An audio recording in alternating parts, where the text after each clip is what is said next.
They called it a raid. A raid. As if that word could make it smaller. As if you could take thousands of young Canadians, pack them into landing craft before dawn, send them straight toward a fortified German port, under cliffs, under guns, under wire, under a sky already turning against them. And then, when the bodies were lying on the stones and the sea was carrying Canadian blood back into the channel, still call it a raid. On August 19, 1942, Canada was sent into Dieppe. And for Canada, Dieppe did not become a lesson in a classroom. It became a wound, a beach of shattered tanks, a seawall of trapped infantry, a town they were told to seize, but barely allowed to reach. Men from Toronto, Montreal, Hamilton, Calgary, Windsor, Winnipeg, Saskatchewan, Ontario, Quebec, Manitoba, men who had trained for years, men who were restless to fight, men who believed their first real blow against Hitler would matter. And then, in less than a day, more than 900 Canadians were dead. Nearly 2,000 were prisoners. Thousands more were wounded, missing, broken, or left to carry the memory of that gray French morning for the rest of their lives. They called it a raid. Welcome back. I'm Jason Richmond, and this is Canada War Tales. This channel has one immediate mission right now: to reach our first 1,000 subscribers, so these Canadian war stories stop living in the shadows. If you believe the men who fought under the maple leaf deserve more than a footnote, subscribe, because every person who joins helps bring one more forgotten Canadian story back into the light. Now stop for a second and imagine the sound.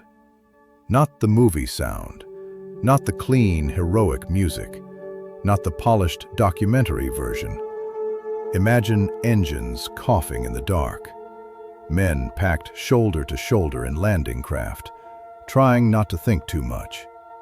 The English Channel rolling under them, salt water in their faces, rifles held tight. Cigarettes may be smoked down to the last desperate inch before the order came. Some of them were probably joking. Canadians do that. That is one of the things I love about our soldiers, and one of the things that breaks my heart. They can be walking toward hell itself and still find a way to make some dry little joke about the weather, the food, the officers, or the poor devils standing next to them. But underneath it, they knew. They knew this was not a training exercise anymore. For years, Canada had been in the war. Canadian airmen were fighting. Canadian sailors were fighting the Battle of the Atlantic. Canadian troops had been stationed in Britain, training, waiting, growing impatient while the world burned. France had fallen. Europe was under the Nazi boot. Britain had survived the Blitz, but there was no Western Front on the continent yet. Stalin was demanding pressure in the West. The British public wanted action.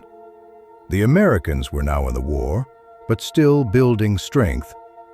And Canada had a large army sitting in Britain, trained and ready, but not yet blooded in the main theater of Europe. That matters, because soldiers are not statues. They are young men. They get restless. They want to prove themselves. They want to fight the enemy. They want to justify the years away from home. And Canada, politically and emotionally, wanted to show that we were not just waiting for history to happen. We were part of it. So the plan formed around Dieppe, a French port on the Channel coast. The operation would eventually be called Jubilee. Before that, there had been an earlier version, Rudder, postponed and reshaped. The idea was to strike across the channel, seize the port for a short time, destroy facilities, gather intelligence, test German defenses, test landing techniques, test tanks on the beach, test coordination between Army, Navy, and Air Force, and then withdraw. On paper, it had that dangerous smell military plans sometimes have. Clean arrows, clean times, clean assumptions. And this is the part that gets under my skin. Plans often look most confident before they meet the first machine gun. The planners knew Dieppe was defended. They knew it had cliffs and headlands and German guns overlooking the approaches. They knew a frontal landing against a port was no small thing. But there was also a belief that surprise, speed, air power, naval support, and Canadian aggression could make it work. Canadian aggression. That phrase is important. Because the men who landed at Dieppe were not weak. They were not poorly motivated. They were not cowards sent to fail. The tragedy of Dieppe is not that Canadians were incapable. The tragedy is that they were brave enough to keep going into a plan that was falling apart around them. The attacking force included almost 5,000 Canadians from the 2nd Canadian Infantry Division. There were British commandos, Royal Navy crews, RAF and RCAF airmen, a small number of American Rangers, and others. But make no mistake, when people remember Dieppe, they remember it as a Canadian calamity for a reason. Canada carried the weight. Canada paid the bill. The beaches had code names. Pew to the east became Blue Beach. Pourville to the west became Green Beach. The main beach directly in front of Dieppe was red and white. There were flanking attacks, commando operations, tanks from the Calgary Regiment, infantry from units whose names still deserve to be spoken with respect. The Royal Regiment of Canada, the Essex Scottish, the Royal Hamilton Light Infantry, Les Fusiliers Mont-Royal, the South Saskatchewan Regiment, the Queen's Own Cameron Highlanders of Canada, the Toronto Scottish, and others attached in support. These were real men from real places, not numbers, not map symbols. A man from Hamilton who had a mother waiting. A boy from Montreal who wrote home in French. A farm kid from Saskatchewan who had maybe never seen a French beach in his life until the morning he was ordered to die on one. And before they even reached shore, things began to go wrong. A convoy of landing craft carrying No. 3 Commando ran into German vessels in the channel. Gunfire broke out. Surprise began to evaporate. The timing was disrupted. Some troops landed late. Some landed in the wrong conditions. The darkness that was supposed to protect them started to lift. At Puy, the Royal Regiment of Canada faced one of the most brutal killing grounds of the entire operation. They were supposed to land under cover of darkness and smoke, but they were delayed. By the time they arrived, the Germans were ready. Now picture Puy, not a broad, gentle beach where men can spread out and maneuver, a narrow strip of stones, cliffs, a seawall. Enemy positions looking down, machine guns able to sweep the beach, mortars, wire, little room to move. No real shelter except the same seawall that trapped you. The landing craft came in, the ramps dropped, and the Canadians walked into a storm. Move! Move! Move! But where? Where do you move when the beach itself is a trap? They were pinned almost immediately. Men tried to cross the stones and were cut down. Men tried to climb the seawall and were killed. Men crouched behind obstacles that offered almost no protection.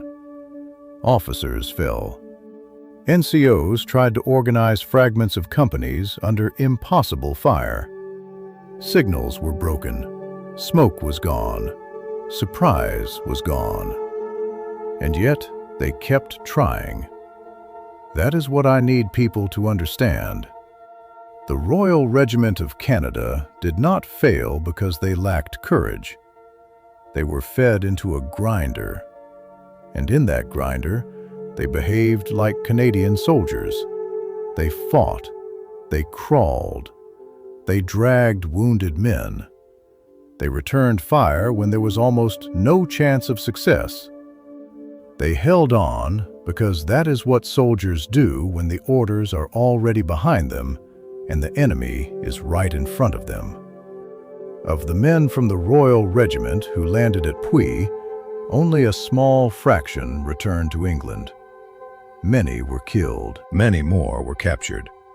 Some casualty figures differ slightly depending on the source and how wounds and later deaths are counted, but the meaning does not change.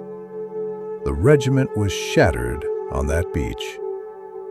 And I hate that word, shattered, because it sounds too clean.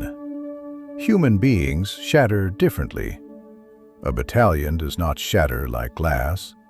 It shatters as one man screaming for a medic, one man face down in the stones, one man trying to reload with shaking hands, one man realizing the landing craft that brought him in may never take him out.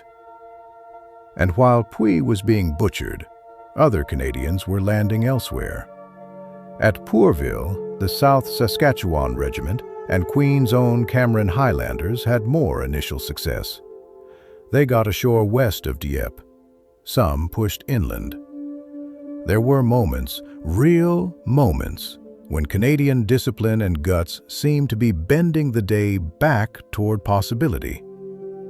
This is where the story becomes painful in a different way, because Dieppe was not one simple failure from the first second everywhere. There were fragments of courage, fragments of success, fragments of what might have been. Some units fought their way into positions. Some commanders made hard decisions under fire. Some men advanced farther than anyone had any right to expect. At Pourville, Lieutenant Colonel Cecil Merritt of the South Saskatchewan Regiment became one of the unforgettable figures of the day. Under heavy fire, he helped lead men across a bridge over the River Sea. He exposed himself again and again while urging his men forward. He would later receive the Victoria Cross.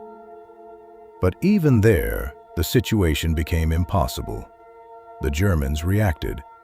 The Canadians were under fire from high ground. Communications failed. Timetables slipped. Reinforcements and tanks did not link up the way they were supposed to. And the more the clock moved, the less the operation looked like a raid, and the more it looked like a sacrifice no one knew how to stop. Meanwhile, on the main beach at Dieppe, the heart of the operation was going terribly wrong. The Essex Scottish and the Royal Hamilton Light Infantry landed in front of the town. The Calgary Regiment's Churchill tanks came ashore in support. Now, I personally believe there are few images in Canadian military history more tragic than those tanks on the Dieppe beach. Because tanks are supposed to mean strength.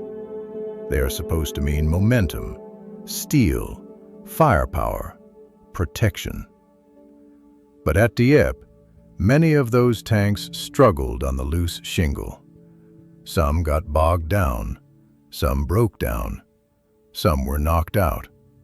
Some could not get past the seawall or anti-tank obstacles. A few managed to move and fire and support the infantry as best they could, and their crews showed real courage. But the tanks could not become what the plan needed them to become. They became steel coffins on stones. The infantry needed armor to open the way.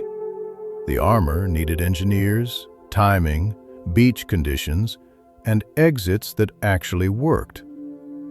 The Navy could not bring in heavy bombardment on the scale that might have smashed the defenses without risking the surprise and other strategic concerns.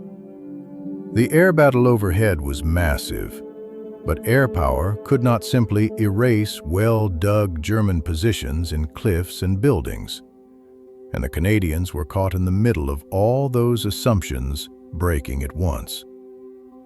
This is the part that drives me mad, because from a distance, people can say, well, it was a lesson. A lesson.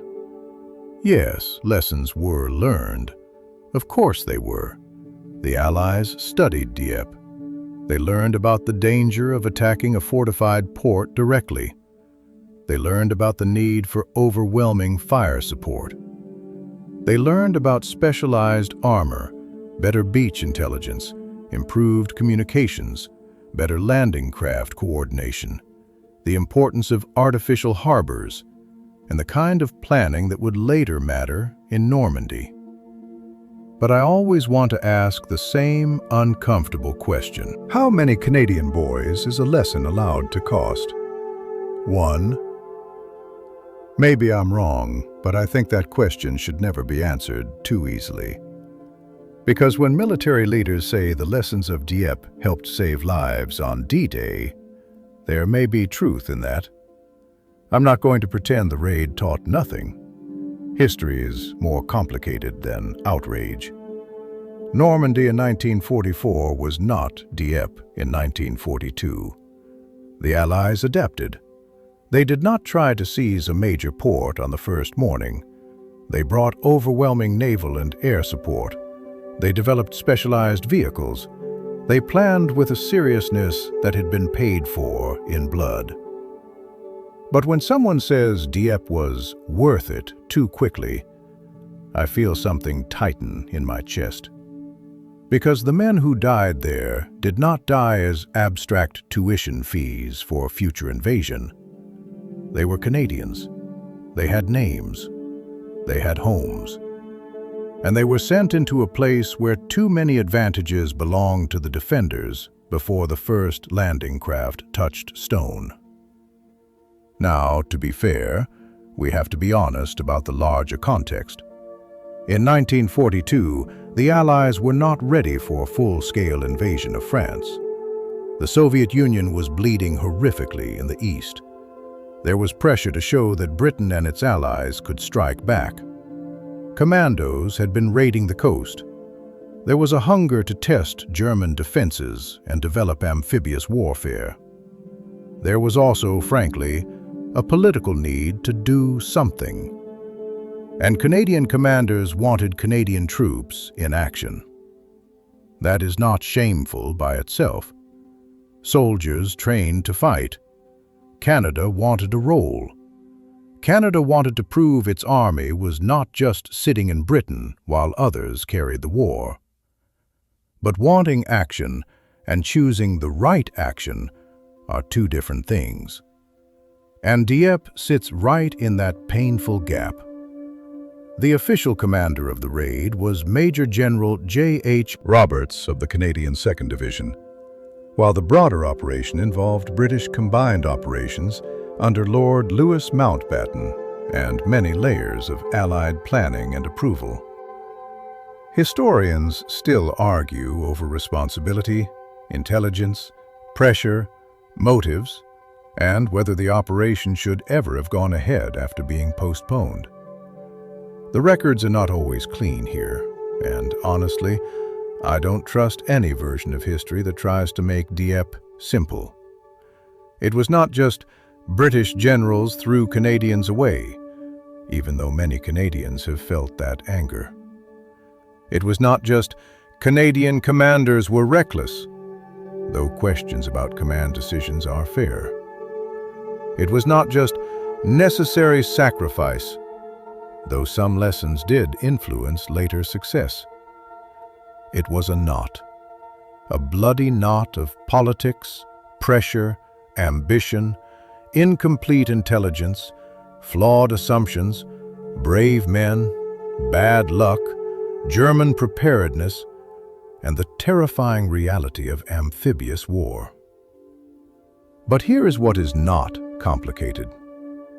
The Canadians on the beaches fought like hell. The Royal Hamilton Light Infantry pushed into Dieppe itself in places, fighting through the casino area and into parts of the town under brutal conditions. The Essex Scottish suffered terribly trying to get off that beach.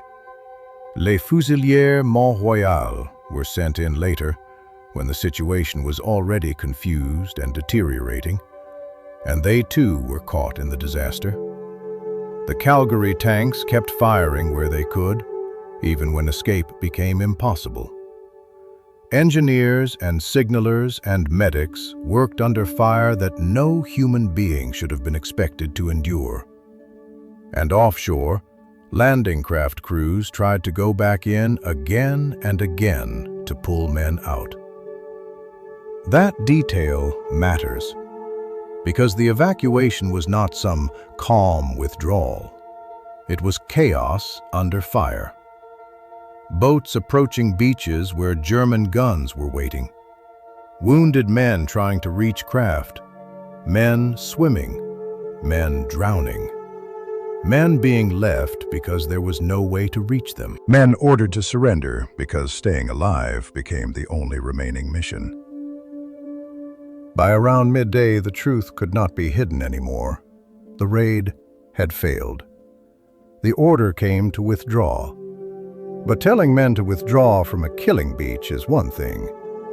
Getting them off is another. Some never got the order. Some got it and had nowhere to go. Imagine being one of the wounded, lying on those stones, watching the landing craft pull away. Not because the sailors were cowards, no. Because the fire was too heavy. Because boats were hit. Because the tide and smoke and confusion and enemy guns made rescue impossible for everyone. Imagine the sound of engines fading. Imagine realizing the battle is over for the men leaving, but not for you. For you, it is captivity, if you are lucky, or bleeding out on a French beach under a summer sky. The Germans captured nearly 2,000 Canadians. Many spent the rest of the war in prison camps. Some had been wounded. Some were exhausted. Some must have been furious. Some must have been numb. And the dead remained. For Canada, the numbers are still hard to read without feeling anger. Of the 4,963 Canadians who embarked for the operation, only 2,210 returned to England, and many of those were wounded. Canadian casualties totaled 3,367, including 916 dead, according to Veterans Affairs Canada figures, and 1,946 taken prisoner. Say that slowly. Nearly 5,000 Canadians went in. A little more than 2,000 came back to England. And many who came back did not come back whole. I know numbers can become a shield. We say them so often that they stop hurting. So don't let them be numbers. A casualty is a telegram. A prisoner is a family waiting years. A wounded man is a life divided into before and after. A dead soldier is an empty chair in Canada. And Dieppe left empty chairs everywhere. What bothers me most is not only that Canada suffered. Canada had suffered before and would suffer again. Vimy, Passchendaele, Hong Kong, Ortona, Normandy, the Scheldt. Canadian history is full of courage bought at obscene prices. What bothers me is the feeling that Dieppe has always been surrounded by explanation. Not remembrance first, explanation. People rushing to justify it, people rushing to condemn it, people rushing to turn it into a lesson, a scandal, a stepping stone, a strategic necessity, a mistake, a conspiracy, a tragedy, a rehearsal. And maybe it was pieces of all of those things. But before it was any of those things, it was men. Men from the 2nd Canadian Division, many of whom had waited years to face the enemy. Men who had trained in Britain, marched in mud, drilled, prepared, and probably imagined their first battle 100 different ways. I doubt many imagined this. A stony beach where tanks could barely move. A seawall that became a prison wall. German guns firing down from prepared positions. Smoke drifting away too soon. Radios failing. Timetables collapsing. Officers dead. Wounded men calling out. And still, somehow, Canadians trying to advance. That is the bitter Canadian pride of it, isn't it? Even in a death trap, they tried to do the job. That is why I get angry when Canada is treated like a minor character in the Second World War. We were not just there. We were not background scenery for bigger empires. Canada fought in the Atlantic, in the air, in Italy, in Normandy, in the Netherlands, and on that cursed beach at Dieppe. And at Dieppe, Canada learned one of the deadliest lessons of the war. Not because Canadians were foolish, because Canadians were used, tested, committed, and then left to carry the cost. Now, I want to be careful with that word, used. It is a hard word. I can't prove that every senior leader thought of Canadian troops as expendable. I don't believe history works that neatly. But I can't escape the feeling that Canada's eagerness to fight made Canadian soldiers available for a plan that should have been questioned harder. Maybe I'm wrong, but when I look at Dieppe, I don't see just bad luck. I see warning signs ignored. I see confidence outrunning capability. I see brave men asked to solve with courage what planning had failed to solve with realism. And courage is not a substitute for artillery. Courage is not a substitute for surprise. Courage is not a substitute for beach exits, communications, intelligence, armor mobility, and overwhelming support. Courage can carry a man forward. It cannot make a fortified port stop being a fortified port. That, to me, is the dark heart of Dieppe. The Canadians did almost everything courage could do. And courage was not enough. There is a particular cruelty in amphibious assaults. A soldier on land can sometimes move around a strong point. He can dig in. He can retreat through woods or fields. He can use terrain. On a beach, there is nowhere to hide from the truth. You are exposed. You are wet. You are carrying too much. Your boots sink or slip. Your weapon is full of salt and grit. The enemy already knows the range. Behind you is water. Ahead of you is fire. And at Dieppe, the stones themselves were an enemy. The shingle made movement difficult. Tanks lost traction. Tracks slipped. Men stumbled. Wounded men were harder to drag. Every second on that beach belonged to the Germans. And yet when the story of D-Day is told, people often remember Omaha, Utah, gold, Juno, sword. They remember Normandy, as they should. And Canadians are rightly proud of Juno Beach, where our troops landed on June 6, 1944, and fought their way inland with extraordinary courage. But I personally believe Juno cannot be fully understood without Dieppe. Not because Dieppe redeems itself through Juno. I don't like that thinking. The dead do not need redemption. They were not mistakes to be corrected later.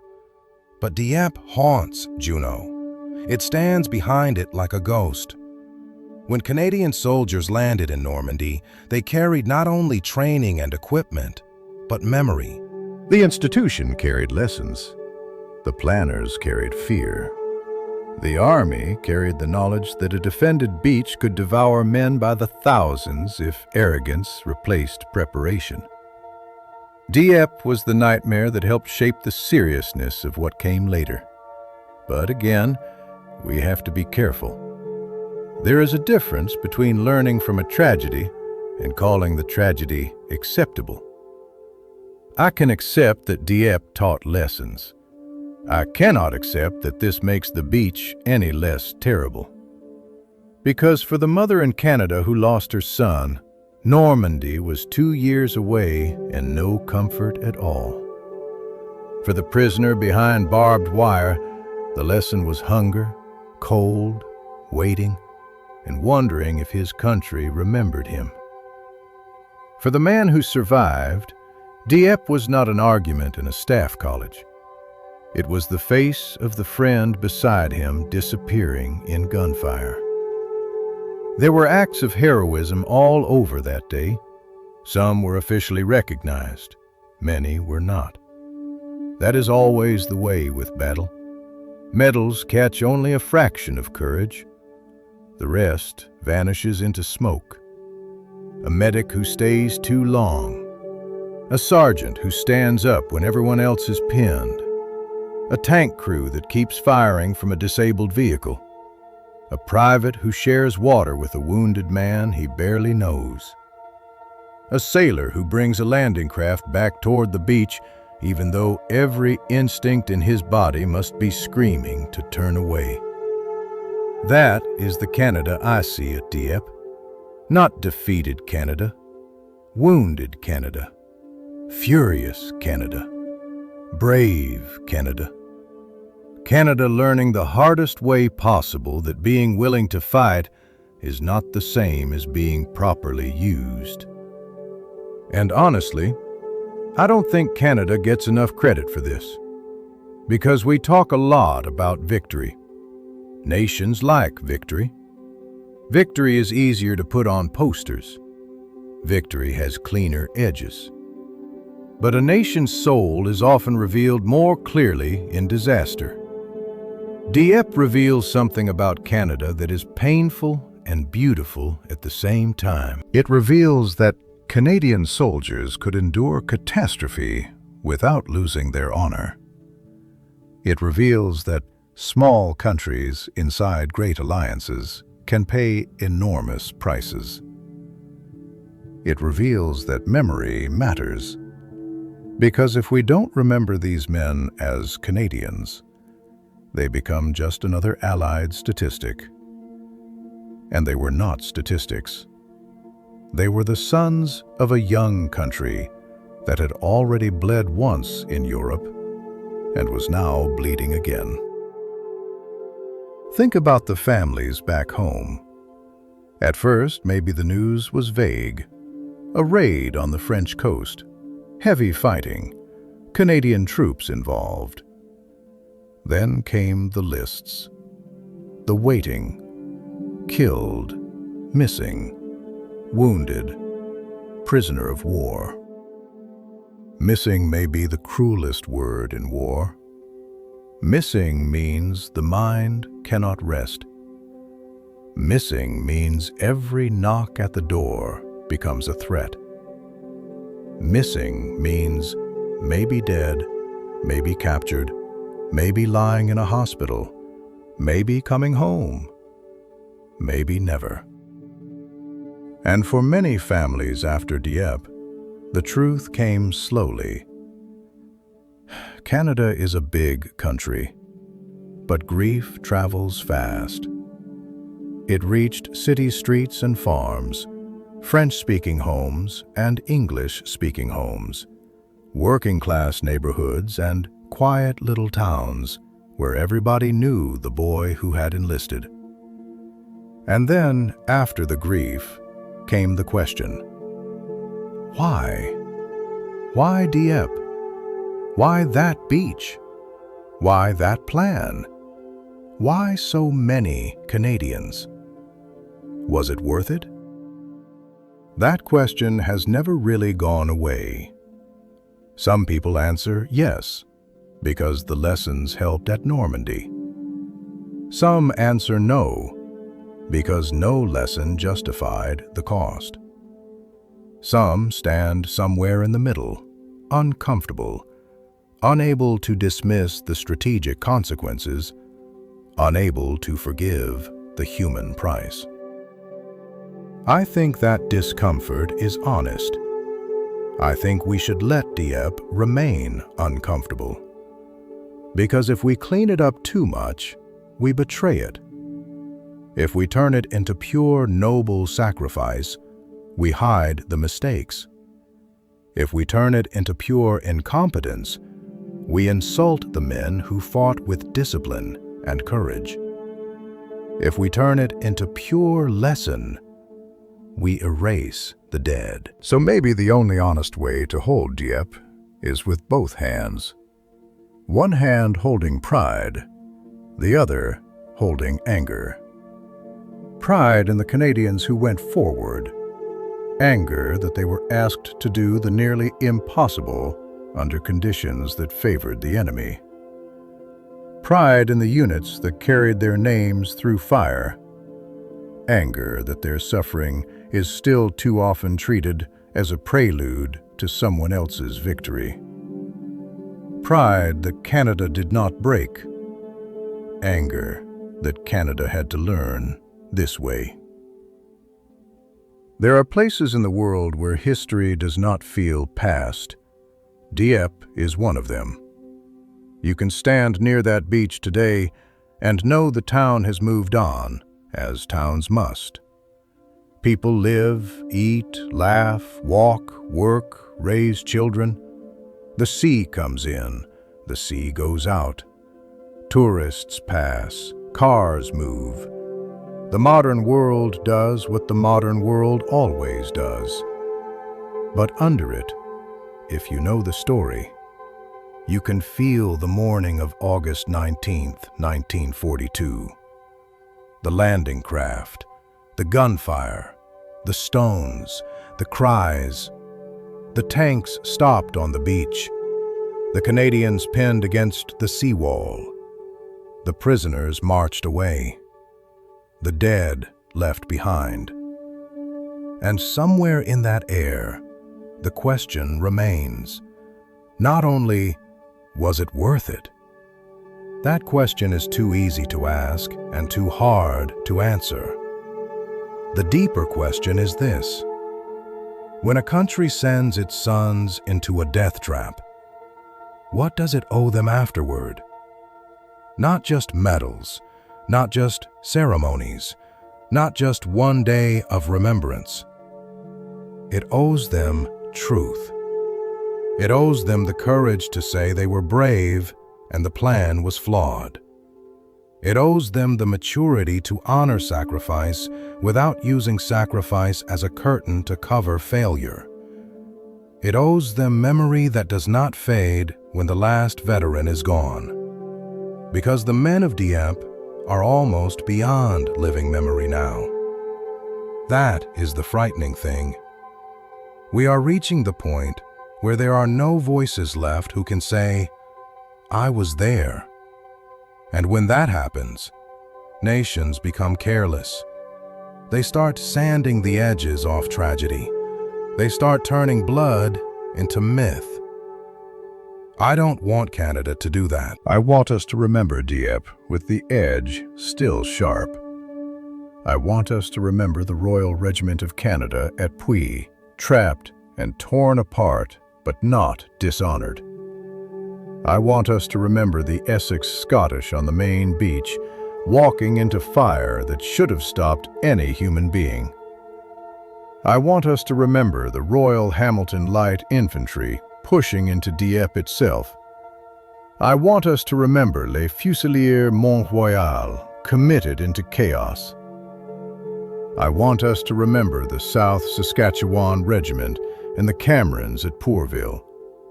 I want us to remember the Calgary tanks, stuck on stones, but still fighting. I want us to remember the sailors and airmen, the commandos, the medics, the engineers, the signalers, the prisoners, the wounded, the dead. And I want us to remember that Canada was not some passive victim of history. Canada was there in the blood and smoke of it. Canada fought. Canada suffered. Canada learned. Canada came back. 2 years after Dieppe, Canadians landed at Juno Beach. They fought inland. They helped crack open Hitler's Europe. They would go on through Normandy, through the Scheldt, into the Netherlands, where Canadian soldiers are still remembered with flowers and tears, because liberation there was not an abstract word. But Dieppe never disappeared. It stayed with the army. It stayed with families. It stayed with the country. It stayed as a warning that courage must never be spent cheaply. Never cheaply. And maybe that is why this story hurts so much. Because the men at Dieppe did not lack courage. They had courage in abundance. They had more courage than the plan deserved. They were told to take a port.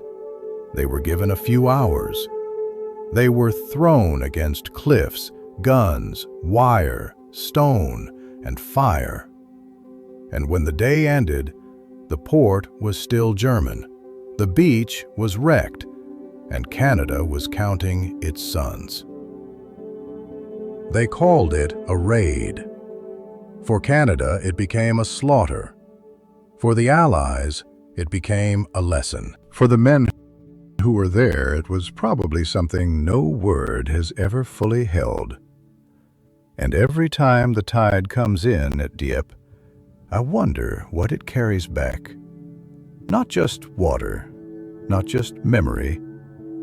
Maybe a question. Maybe the same question those Canadian ghosts are still asking from the stones. Was the lesson worth the boys?